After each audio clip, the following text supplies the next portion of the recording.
Posez la question aux hommes autour de vous. L'œil de ceux qui ont croisé la nymphe s'éclairera d'une lueur à nulle autre pareille, due à la fièvre d'une maladie connue sous le nom de nympholepsie. Ne riez pas, la chose est grave. Il s'agit d'une forme de ravissement, je dirais même d'enchantement, dont aucun humain ne peut espérer guérir un jour. Certains ont comparé cet enthousiasme incontrôlé à une crise d'épilepsie, mais c'est pousser le bouchon un peu loin. Le grand Platon lui-même n'y voyait pas malice, considérant que la nympholepsie se caractérisait par une conscience et une éloquence poétique accrues.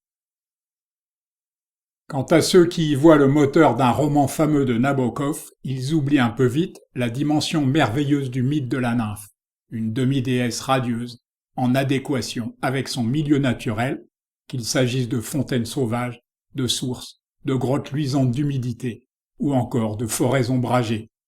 Elles y abondent en si grand nombre que nous ne pourrons en croiser que quelques-unes. Ondine, l'une des nymphes les plus fameuses, présente dans toutes les mythologies européennes, naît sans âme et ne peut en acquérir une qu'en s'accouplant avec un mortel puis en portant son enfant. Variante germanique et nordique, la nyx s'apparente à la sirène et se plaît à revêtir toutes sortes d'apparences, avec une préférence pour l'apparence humaine. Elle peut aussi se transformer en homme. Syrinx est bien plus célèbre qu'elle n'en a l'air. Se refusant au désir bestial du dieu des gardiens de troupeaux, elle fut changée en bouquet de roseaux. Dans son dépit, le dieu en fit une flûte, la fameuse flûte de Pan. Ah, les nymphes marines, sans pitié pour le calendrier un peu tendu des argonautes. Heureusement, Thétis relève le niveau. Elle permit au vaisseau Argo d'échapper à l'appétit insatiable de Scylla. Vous ne connaissez qu'elle, Eurydice, et pourtant elle est l'unique créature sur laquelle vous ne devez jamais, en aucun cas, vous retourner. Mais s'il y en a une qui sait ce qu'est l'amour fou, c'est elle. Diane ne se baignait jamais sans un cortège de nymphes destiné à protéger sa pudeur. Actéon ayant un jour surpris sa nudité, elle le transforma en cerf et il fut dévoré par ses propres chiens de chasse. Brrr. Parmi les nymphes qui accompagnaient Diane ou Artémis en ce jour funeste pour la gent masculine, Callisto était sans doute la plus belle. C'est d'ailleurs l'origine de son nom, qui dérive du mot grec Callistée. Poséidon tomba en amour devant Amphitrite en la voyant danser. Peu pressée de céder à son désir, elle courut se réfugier auprès d'un titan.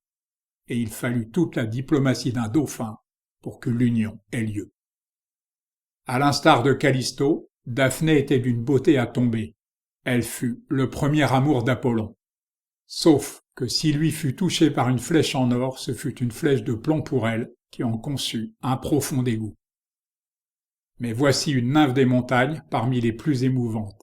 N'ouvrant la bouche que pour répéter les derniers mots entendus, Écho ne put faire part de ses sentiments à Narcisse et en mourut de chagrin.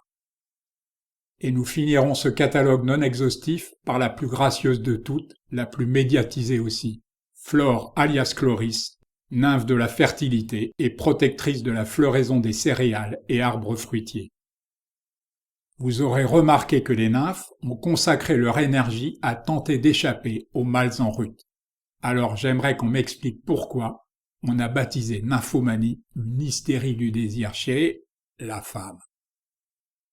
La symbolique des nymphes est assez complexe. Au-delà de la séduction dont elles usent voire abusent parfois, elles sont nos mères, nos sœurs, nos compagnes et nos filles, la plus pure expression de ce que nos inconscients contiennent de féminin.